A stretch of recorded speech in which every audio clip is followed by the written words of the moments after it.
Hello, hello, bienvenue, welcome back. Did you know until recently in China, homosexuality was considered a psychiatric disorder? And let's not forget that historically, women have not really held a place in society.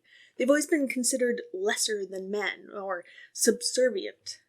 And this is actually built into the basic Confucian ideologies as one of the cardinal relationships, husband to wife. Even now, female babies are aborted or completely abandoned, and same-sex relationships are this massive taboo.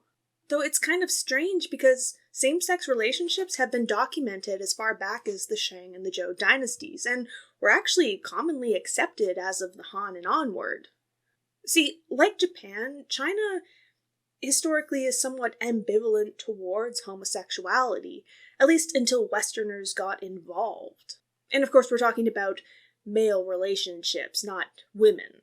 China is heavily influenced by Confucian values, and there's this large emphasis on duty to the family and not bringing shame to your family.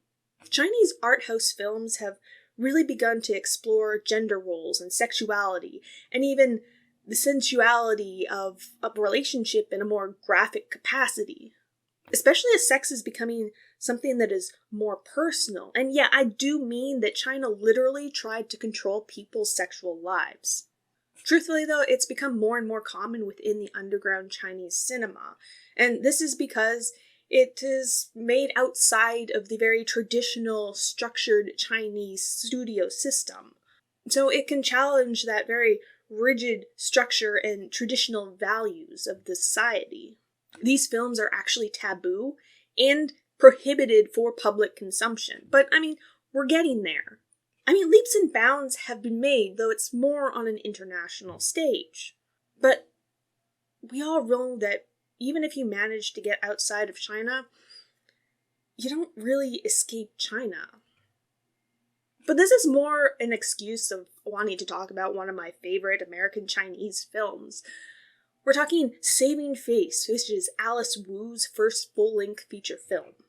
I love it because it really, really delves into the life of a Chinese-American woman who's living in New York. A young woman who really does not fit into that traditional Chinese woman role. She's unmarried, she's living alone, and she's pursuing a career outside of the home. We really don't get enough Asian American-centric films, especially ones that try to defy stereotypes and really explore cultures. In this case, we're talking Chinese Americans, because you seem to have this huge disconnect between generations. We're talking the generations born in China and then the ones that were born in America. The main character, Wilhelmina, lives in New York, and she lives alone in her own apartment. That means that she doesn't live with her parents or her grandparents. Even her mother actually moved back in with her parents because she's a widow. She doesn't have a man to take care of her.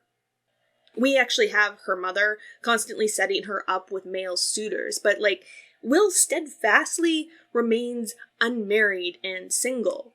She actually has no interest whatsoever in male companionship or marriage, and she uses one of her male friends as a shield. She also maintains a rather prominent career as a doctor. Rather than settling down and having kids and staying at home so her husband can provide for her, she's actively chasing her dream as a surgeon. Even her male superior is extremely impressed with her. And that's saying something, considering it's coming from an older Chinese-American man. But we also find out he's somewhat more lenient when it comes to tradition, but only somewhat. Because you see, along the way, Will meets Vivian, who happens to be her boss's daughter.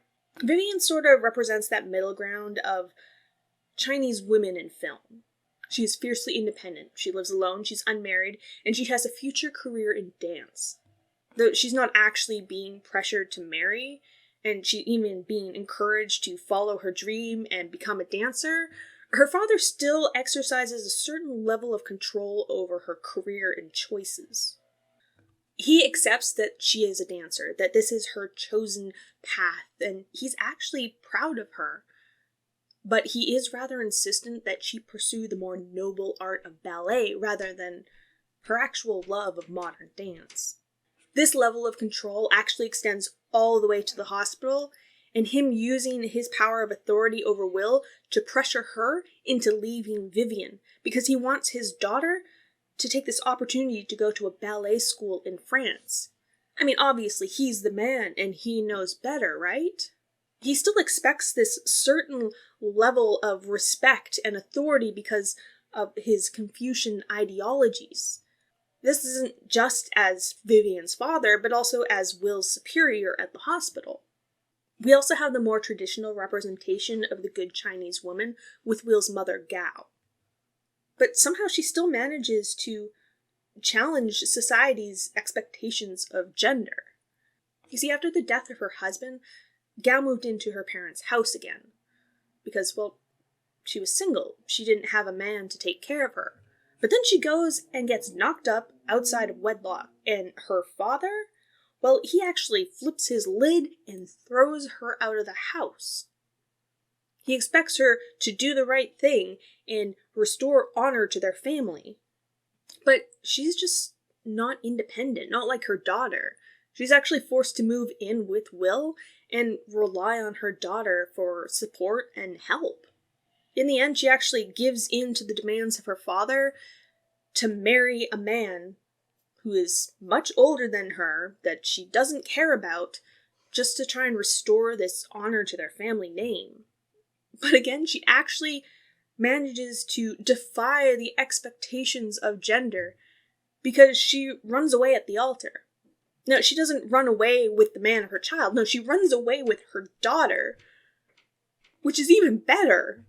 Because Gao overcame social pressure placed on her by her family and community. And the men were completely taken out of the equation. But what I really love about Saving Face is it really tackles sexuality in a very head-on approach. And it explores this absolutely terrifying process of coming out in the Chinese American community. It's actually Gao who fulfills this role as the outcast character rather than the queer character.